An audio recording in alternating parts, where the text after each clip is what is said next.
আল্লাহ তাআলা বলছেন ফামান ইয়া'মাল মিসকালা যাররাতিন খায়রান ইয়ারা ওয়া মান ইয়া'মাল মিসকালা যাররাতিন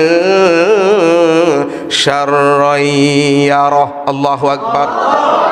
আরো জোরে আল্লাহু আকবার। আল্লাহ পাক বলছেন তোমরা দুনিয়ার মধ্যে কতটুকু নেক আমল করেছ,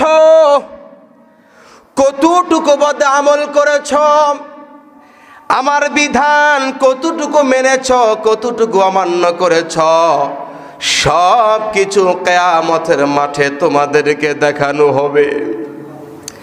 আমার প্রিয় ভাইয়েরা, ওই কঠিন কিয়ামতের মাঠে মা সন্তানকে চিনবে না, সন্তান মাকে চিনবে না। কথা বলুন ঠিক কিনা?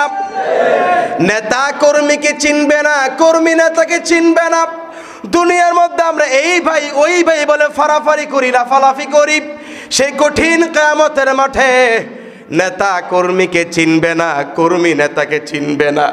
কঠিন কিয়ামতের মাঠ, ওই কঠিন কিয়ামতের মাঠে আল্লাহ যাকে মাফ করবে সে মাফ পাবে, আর আল্লাহ যাকে মাফ করবে না সে কখনোই মাফ পাবে না। আল্লাহ পাক বলছে ও দুনিয়াবাসীরা, ও আমার বান্দারা, ও আমার বান্দিরা, যদি তোমরা দুনিয়ার মধ্যে আমার বিধানগুলো মেনে চলো, আমার বন্ধুর সুন্নাতের আমল করো, ওই কঠিন কিয়ামতের মাঠে আমি আল্লাহ পাক তোমাদের গুনাহগুলো মাফ করে তোমাদেরকে জান্নাতের মেহমান বানিয়ে দিব।